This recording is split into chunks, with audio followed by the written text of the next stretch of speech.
जय हिंद देशवासियों।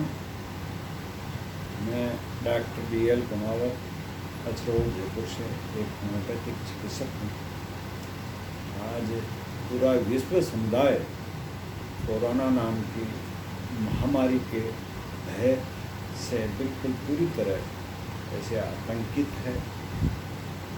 सबसे बड़ी सोचने की जो बात है, ये जो बीमारी है, खैर जो भी वायरस है उसका मैं ऐसे नकार नहीं सकता, लेकिन ऐसी जो वो बना रखा है, चारों तरफ हाहाकार सा मच गया है। ये एक तरह से भय का जो वातावरण है वो चारों तरफ व्याप्त है।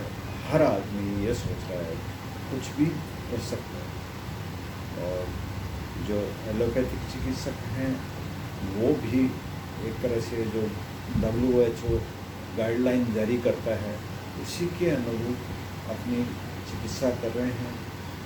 ऐसा नहीं है कि उनके पास में कोई ज्ञान की कमी है या उनकी जो चिकित्सा प्रणाली है उसमें कोई गलतियां हैं, लेकिन जो WHO जो गाइडलाइन जारी करता है उसी के अकॉर्डिंग इलाज करने की कोशिश करते हैं। जबकि पूरा विश्व समुदाय भारत की तरफ एक आशा की किरण के रूप में देख रहा है कि भारत एक ऐसा देश है जो इस ऐसी महामारी से अब निजात दिलाने के लिए कोई ऐसी आशा की किरण लेकर के आएगा।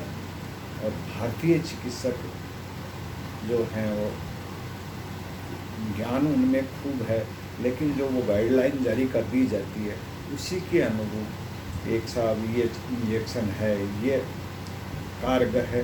जबकि अपने ज्ञान को एक तरह से इस महामारी में ज्ञान का बर्तन खोलने की कोशिश करें। जैसा पेशेंट आए, एक ज़रूरी नहीं है कोई एक इंजेक्शन सभी पेशेंटों के काम करें।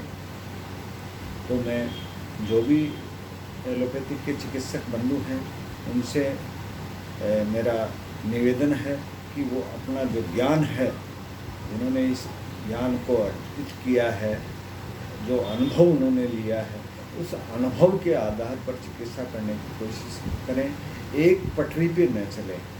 आपका खुद का अगर ज्ञान को किसी भी मरीज के साथ में आप काम में लेंगे तो ज़रूर सफलता मिलेगी।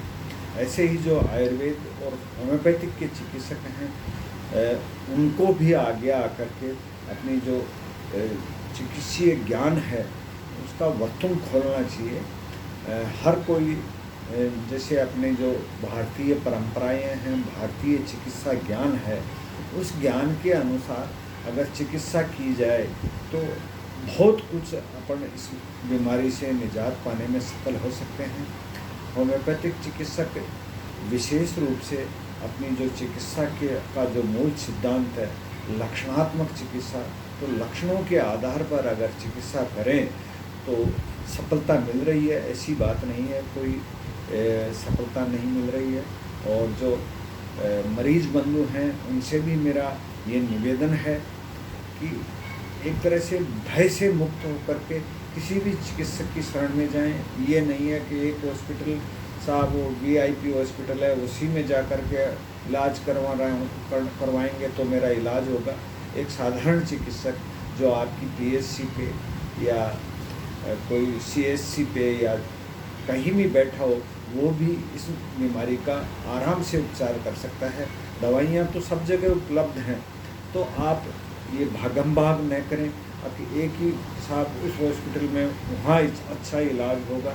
रही बात ऑक्सीजन, जो एक तरह से प्राणवायु कहते हैं, वायुमंडल में प्रचुर मात्रा में परमपिता परमेश्वर ने अपने को दी है, लेकिन ऑक्सीजन को ही लोग इलाज मान रहे हैं। अगर उस मरीज में जैसे मान लो सांस लेने में कोई दिक्कत आ रही है और विशेष परिस्थितियों में ऑक्सीजन की ज़रूरत पड़ती है, और ऑक्सीजन के सारे आदमी कितना जिंदा रह सकता है, वो एक थोड़े से वैकल्पिक रूप में अपन ऑक्सीजन का एक सहारा लेकर के और मरीज को उभारने में काम में ली जाती है। लेकिन हर आदमी ये चाहता है कि मेरे मरीज को हॉस्पिटल में एडमिट हो गया, साहब ऑक्सीजन लगाओ, इसको सांस लेने में दिक्कत हो रही है। ऐसी कोई बात नहीं है।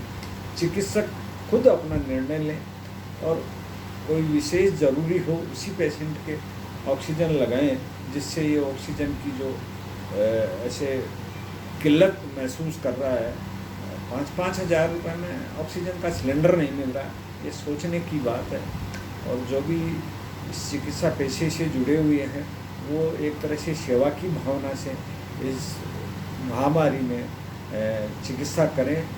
चाहे ऑक्सीजन के जो सिलेंडर सप्लाई करते हैं वो लोग भी मानवता, विशेष रूप से मानवता का ध्यान रख कर के और चिकित्सा करें। अपन इससे भी बड़ी बड़ी महामारी जो पहले आई थी, उनसे भी अपने देश ने पूरे विश्व समुदाय को एक तरह से नई दिशा दी थी और देश को निजात दिलाया था। तो मैं आशा करता हूँ आप मीडिया से भी कि वो इस भय के माहौल को थोड़ा सा कम करें, और जो ये अफरा-तफरी मची हुई है, डॉक्टर साहब वहाँ जयपुर के हॉस्पिटल में, फला हॉस्पिटल में इसका इलाज होगा, ऐसी कोई बात नहीं है। ऐसी कोई विशेष बीमारी भी नहीं है कि जिससे सीधी मौत ही हो। आज देखा जाए तो चाहे और कितनी भी जटिल सर्जरी हो, चाहे कोई और बीमारी हो, उसका इलाज रोक करके चिकित्सकों को ये गाइडलाइन जारी कर दी गई है कि साहब सबको छोड़ करके पहले कोरोना का इलाज करें, और उस कोरोना के इलाज में मरीज़ किसी दूसरी व्याधि से चलता बनता है और फिर नाम कोरोना की कर दिया जाता है कि साहब कोरोना की वजह से इस पेशेंट की डेथ हुई। जय हिंद, जय मेरे देशवासियों।